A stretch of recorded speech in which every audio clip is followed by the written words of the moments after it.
Hello, my name is Kimberly, also known as Fat Girl Freestyle, and I'm fat. Hello, that sounds a little too... Let's try this again. Hi, I'm Kimberly, also known as Fat Girl Freestyle, and I'm pleasantly plump. Now you know good and goddamn well, pleasantly plump. Why is you lying to yourself? Tell the goddamn truth. Now hello, my name is Kimberly, also known as Fat Girl Freestyle, and I'm morbidly obese.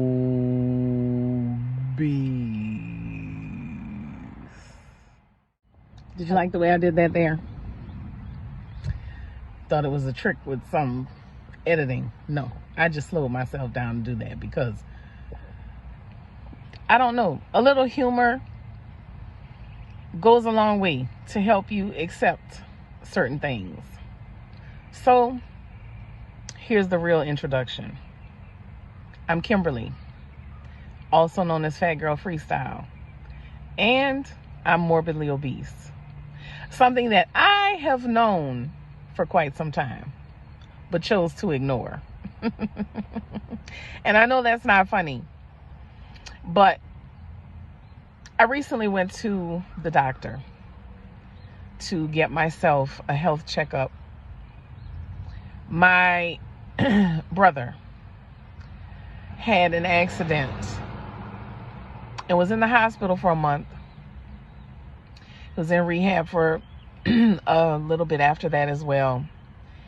And then my mother ended up in the hospital for a short period of time. And it made me realize I'm the one who's here to help take care of them.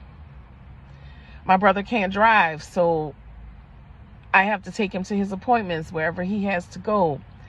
My mom is the same. She stopped driving. She has appointments.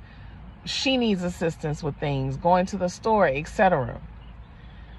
So with the seriousness of my brother's injury, I began to realize that I was going to have to step in, but that I was not in the greatest condition myself. And I know a lot of you are going to see this and think, oh, she just eats too much. She doesn't exercise. She just is a glutton, whatever. That's not true. And that's not true for a lot of people who are morbidly obese, or just obese or overweight. The fact of the matter is, emotional and mental health has a big effect on you overall. It's no different than someone who uses drugs to cope with certain things. A lot of people use drugs to ease their pain. Some people use alcohol. Some people go shopping. Some people go gambling. Some people, food is their drug of choice. That's just what it is. The honest truth. People want to look at it as though it's different, but an addictive disorder is an addictive disorder. Using substances to cope is using substances to cope. That's just what it is. The only thing that's different is the methods or substances that you use. But it's all detrimental to our health across the board. So here I am speaking to you honestly about my own situation and how I have neglected my health, how I have neglected to take care of myself over the years. I'm getting ready to be 50 in July, and I think I always looked at the fact that even though I was fat, I didn't have any comorbidities, as they say, like high blood pressure, diabetes, etc. I didn't have any of those issues. I was just fat. And I was like, well, you know, I still get around, I still walk, I still move, still getting bent over. All of those things. So it's okay. But as I'm getting older, as I'm changing in perimenopause, I realized, God damn, I should have did something a long time ago. So don't be like me, okay? Don't do that. Don't do that. Take care of yourself throughout your life. I still don't have any comorbidities, but my body feels the weight. My body feels the difference. Now that my hormones have changed, yeah. But it's not just that. I lost my dad almost 2 years ago. There's been a lot of grief heaped upon my family in the last few years. And that's another thing. Grief is something that changes you so intensely. And you get so lost in it that you just forget about everything else. Nothing matters. And I was there for an entire year, maybe even a little bit more. Earlier this year, my oldest son's father died. I'd known this man since I was 15. We had a good relationship. We were friends. We used to text each other throughout the week, call and check in with each other. He was a big jokester. That took a lot out of me, because not just for me, but mainly for my son. And then my brother had his accident in March, and it was touch and go for a while. Why am I saying all of this in talking about being morbidly obese? Because I want people to know and understand that when you see someone struggling with weight, you don't know what that person is going through. You don't know what that person is dealing with mentally or emotionally. Again, it's not just a matter of they're sitting around stuffing their face because they're greedy. Another thing too, a lot of SA results in overeating, seeking comfort in food. Why? Because you want to hide yourself under the layers. You want to protect yourself. You want to make yourself safe. I have also experienced SA as a younger woman. So I used it as a layer of protection. When my mom went into the hospital, something else I want to address. When my mom went into the hospital, my nephew brought up a point, and it's just him expressing and talking, and I appreciate it. We were sitting in the waiting room, and I don't know how we got on the subject of, I think we were talking about dating and the type of girls that he likes, etc. And we got on the subject of big girls. And he mentioned that he felt like I promoted obesity with my platform. And again, I understood his position, because looking at me, people might think, you know, especially some of my previous content, some people might think, oh, she's promoting being fat and unhealthy and obese, and no. And I had to explain that to him as well. I understand what you see when you come to my platform, when you see me, when you see some of the things I discuss, even when you see my screen name, Fat Girl Freestyle. But it's like I explained to him, what do you want me or any other person who is overweight or fat or morbidly obese, what else do you want us to do? Do you want us to hide? Do you want us to not live? Do you want us to not do the things that other people do because of our physical appearance? And it's not that I'm promoting it. I'm just living my life. I'm just being who I am. I'm just using my voice, trying to make people understand that you need to love yourself as is so that you can love yourself always. And that's something that I have been working very hard at my entire life. But here we are, now that that explanation is over, because I certainly don't want anyone to feel like I'm promoting any type of unhealthy lifestyle. But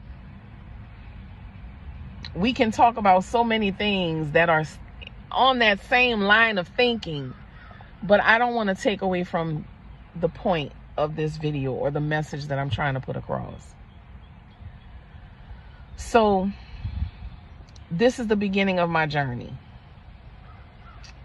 I still have labs to do, you know, just standard stuff, because it had been like a year and a half since I'd been to the doctor last. So I still have to do labs, you know, mammogram, pap smear, all the usual things. But I am waiting for a call to get some testing done so I can see where this weight loss journey is going to take me, where this lifestyle change is going to take me. Again, I am otherwise a healthy person. I don't have, you know, all the other things going on. But if you're like me and you're overweight and you know, your weight is your only issue, you don't have anything else happening, I'm here to tell you, take control before those things start becoming an issue. Take control before things start happening, before those other health conditions come into play, because they will eventually come into play. That's just the way it goes. So regardless, I'm still going to be Fat Girl Freestyle. That name is not going to change. But it's not about changing my physical appearance either. It's about changing my relationship with myself. It's about taking better care of myself. It's about learning how to manage emotions and feelings and situations, circumstances, so that they don't affect my overall health. And I know a lot of people are going to say that is not an easy thing to do, and I understand that. But I'm going to work diligently to make sure that I do that to the best of my ability, because I don't want to become a burden on my children with my health in my later years. And I understand there's so many things out of my control that can happen, but I'm talking about the things that I can control. I don't want to be a burden on my children with the things that I can control, things that I could have prevented. And I need to be healthy. I need to be healthy to help with my brother. I need to be healthy to help with my mom. I need to be here for my kids, even though they're grown men. I still need to be here for my children. I still need to be here to enjoy life. So if you are starting on your journey of changing your lifestyle, whether you just want to lose 20 pounds or 200, I'm here to tell you it's possible. But it starts with your mindset. It starts up here. You have to be determined. And on something I watched recently, if you find your why, then you can do anything. So find your why and stick to it. I know it's not going to be easy. I know it's going to be a lot of emotions that are going to be released. And I promise you I'm going to record as much of it as possible. But the journey begins. And I've taken the first step by admitting that this is not healthy. This is going to be detrimental to me in the long run. And this is not to go against anyone else. This is not to talk about anyone else or insult anyone else. I'm talking about me. I'm talking about me and how I feel, what my journey is. I want everyone to love themselves as is, so that they can learn to love themselves always. So with that being said, this is your girl, Fat Girl Freestyle. I hope you come along with me on this journey. And as always, I love you. Another thing I would like to add, first of all, thank you for watching to the end of my video. I appreciate you. If you would like to support my content, of course, make sure you're subscribed, like, comment, share the video. But also, you can go to this site and you can purchase some of my ebooks and audiobooks. I would really appreciate it. It would really assist me, especially since I'm in, this new journey of, helping with my brother and my mom. So, if you're a caregiver, you understand how life shifts. So if you could support my writing, my stories, my books, even my videos, I would greatly appreciate it. Go to this website. It's all easy peasy, lemon squeezy, I promise you. So again, thank you for your support, your time, your energy. I love you.